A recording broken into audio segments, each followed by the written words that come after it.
أعوذ بالله من الشيطان الرجيم.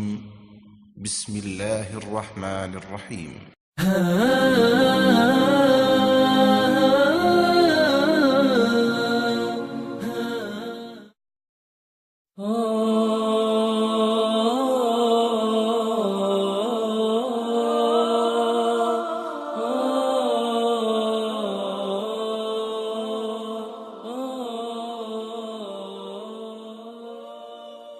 نماز کی آخری رکعت مکمل کرنے کے بعد آپ آخری تشہد میں بیٹھتے وقت تورک کریں، یعنی دایاں پاؤں کھڑا کر کے بایاں پاؤں اس کے نیچے بچھاتے ہوئے دائیں پنڈلی سے باہر نکالیں اور سرین پر بیٹھ جائیں۔ پورے تشہد میں شہادت کی انگلی سے اشارہ کرتے رہیں اور اس تشہد میں سب سے پہلے التحیات پڑھیں، جیسا کہ آپ نے پہلے تشہد میں پڑھا تھا۔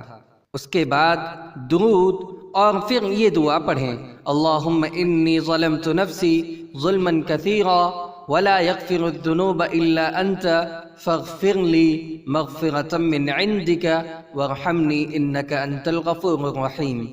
اس کے علاوہ اور بھی کئی دعائیں ثابت ہیں۔